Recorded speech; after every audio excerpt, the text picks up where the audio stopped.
Greetings, District 117. I hope you're doing well. We're now 90 days into the Toastmasters year.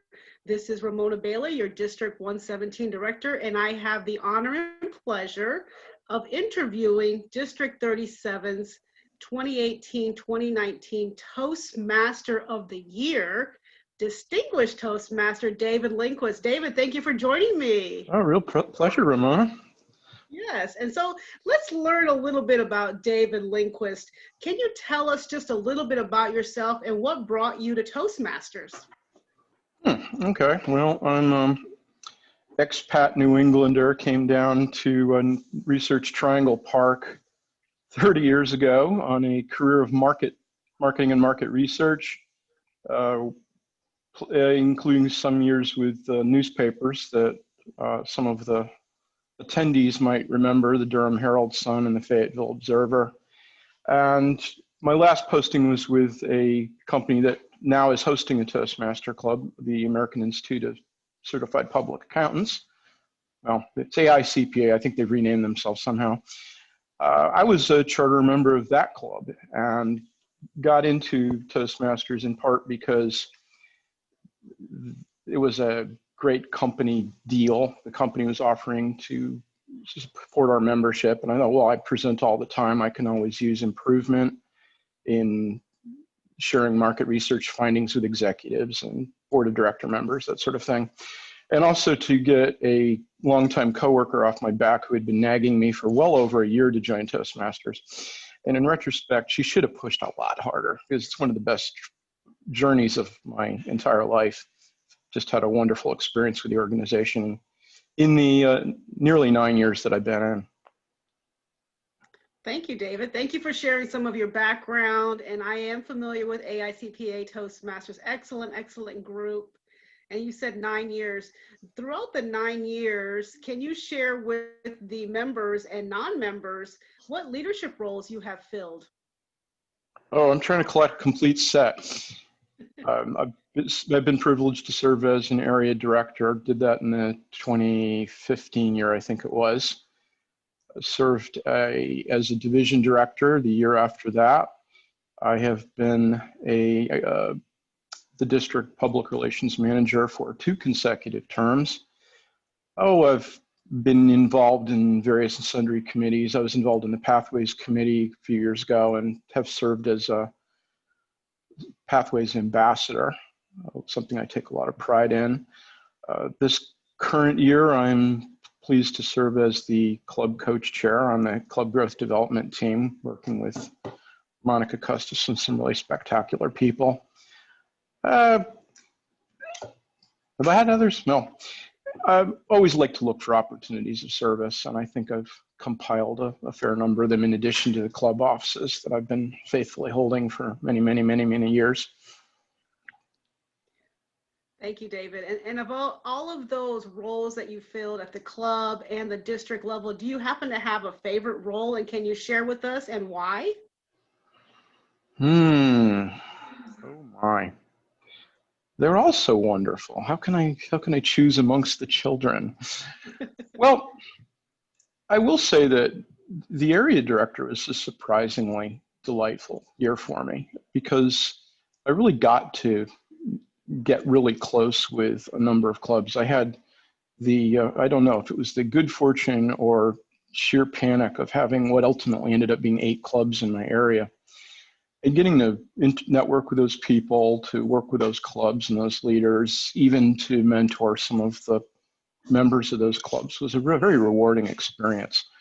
It really drove home the lesson that was imparted to me by my predecessor in that role, Bill Marlowe, that service was everything. And getting to do that with so many others in so many clubs, it really transformed things for me since. I really haven't looked back. It's a great pleasure to get involved with people in other clubs and different perspectives, different backgrounds, different needs. Area director would be the best one. Thank you, thank you. And I recall being an area director myself, and it was a fun experience, challenging experience, and like you said, you get to see different perspectives from the clubs. And you had 8 clubs. That's quite a bit of clubs. So thank you, thank you for Yeah, your service. I had the single largest area that year. It started as a 7, but I helped add a club, so yeah, I ended up with 8 at the very end. And Wow. wow, yeah. Wow. Wow. Well, thank you for talking about area director leadership, what Toastmasters has either meant or done for you. But let's talk about what else is in Toastmasters, and that's competing in speech contests. Can you tell us what is your experience in that aspect, and would you recommend anyone else competing in a speech contest? I got involved in the speech contest really early on. I think within my first year of joining, I entered the international speech contest at AICPA, and I got hooked. As it turns out, I went to the international semifinals the year after that, had a wonderful and spectacular run through things, and it was a good learning experience. Initially, I thought, well, contests, I don't need the ego gratification, but it turned out that the challenge aspect was really what made it so delicious. Seeing how far I could take myself and building a skill set. And on top of that, it's not like jousting, in a medieval sense. You're not knocking people off horse. Getting to have friendly competition, whether they're people, is a good skill building in itself. Even to the extent that when I got to the international semifinals and they kept us together, the 11 who were competing in my bracket for some hours, we even had something like a putative Toastmaster club. It was just bonding, building friendships. In the end, I look back and I thought, wow, this is the kind of thing I encourage people to do, because even if they don't have a competitive bone in their body, challenging themselves to do something they wouldn't ordinarily do, see how far they can take that, is a Toastmaster set that's really overlooked. I'm hoping to get back in, and I'm doing my utmost to compete in the international semis for the first time in the international contest for the first time in 5 years. I'm taking on the evaluation contest at the club level. I so loved that. I had to serve in capacities where that wasn't possible. Now that I can do it, I want to see, well, have my skills gotten rusty? Are there things that I can still learn, tricks that I can still build, new friendships with fellow competitors that I wouldn't otherwise have had? And yeah, I encouraged everybody I mentor, take a look at the contest at some stage, some level. You won't regret it. Excellent. Thank you. Thank you for sharing all of that with the members and non-members. And we wish you the best. We wish you the best to see how you do this year or in the future in the contest. That is a special part of being a Toastmaster, and some take the challenge and some don't. But thank you for recommending that to everyone and anyone. Can you tell me, what would you say to someone interested in Toastmasters? Maybe they Googled it and they saw it, said, oh, maybe I'll go to a meeting, maybe I won't. What 3 things would you tell a non-Toastmaster on why to come either visit a club or join Toastmasters? All right. Well, let's start with some of the obvious ones. Toastmasters is about confidence building, and you may convince yourself that you might have some chops as a speaker, you might be doing pretty well, but there will be areas in your life where you probably could use a good old shot of confidence building, and Toastmasters does that because they very slyly and cunningly urge you into places where you might not be so comfortable, taking on projects, taking on leadership roles, doing things that ask you to step farther than your comfort zone may allow. And you look back and you've grown in confidence. It can help in so many ways. Example, I got in, and not long after I got in, I had an opportunity to do something entrepreneurial. And I wouldn't have done that if I didn't have that shot of Toastmasters telling me, well, there's things that you can do that you probably will surprise you. Another thing that I think is so good about the Toastmaster organization is the networking that it affords. I don't think people do enough networking. I'm not talking necessarily from a business standpoint. I'm not talking about you might want to start your own company. Just as human beings growing, picking up ideas and perspectives from other people. You can only do that when you get into a network, and the Toastmaster community is a particularly rich one. I'm always fascinated by the kind of people that come into the clubs that I'm part of, where they've been, what they've seen, what they've done, and I'm constantly benefiting from that exposure. You don't get in, you don't have the benefit of that sort of thing. And most of all, there's competency building that comes through our Pathways Education program that's better than anything I've seen. There's a whole catalog of 64 intensely affordable exercises in skill sets that you almost can't get anywhere else. Either it's more expensive or it's a lot more trouble to get into, and these things pretty much just roll off the page.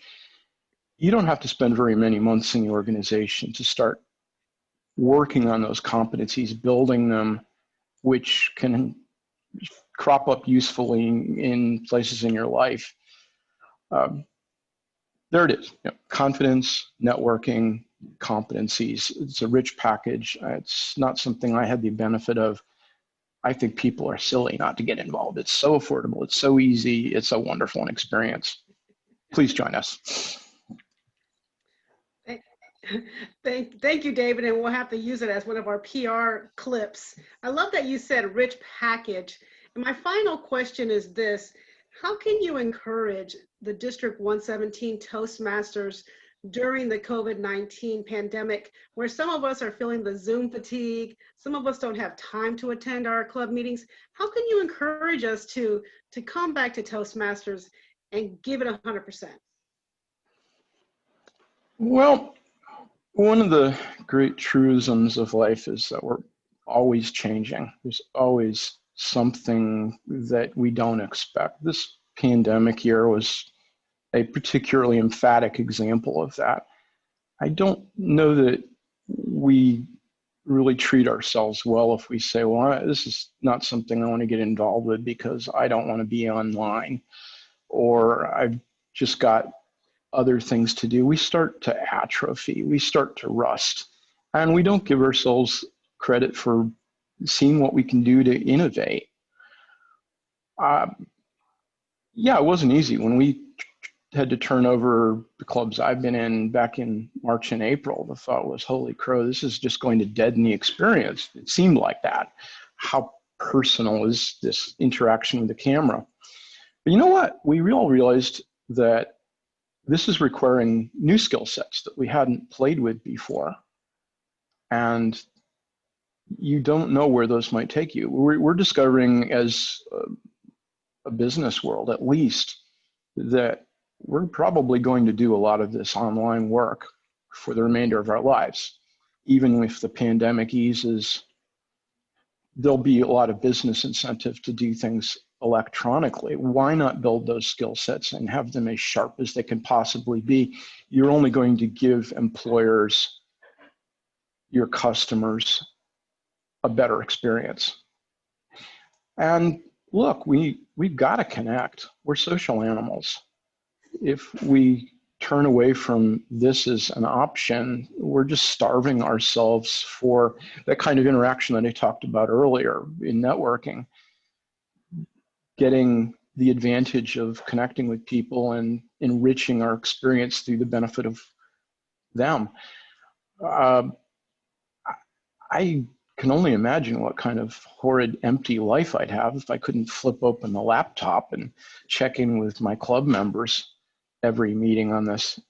Is it as fun as being in person? No, maybe not. But I think by and large, I've had a great experience with it, and I picked up some tricks and tidbits that will help me going forward in life. So keep growing. I think we sometimes have to make the little compromises to keep growing, but I don't think you'll really regret it if you get off the sofa and say, well, fine, I'll go to the Zoom meeting and do Toastmasters, we'll all end up in a better place. And we'll be ready for whatever the next change is that comes along. Thank you, David. Thank you. And I agree. Let's continue to grow and learn and be there for each other and connect. And this is the new way of connecting. And like you said, we don't know what the next change is coming down the road. Ladies and gentlemen, I just want to share with you that I had fun interviewing David. Thank you for sharing everything about Toastmasters, yourself, growing, contests, leadership. There's so much that Toastmasters can offer. David, thank you again in District 117. We'll see you on the Zoom. Thank you, David. Real pleasure, Ramona. Thank you.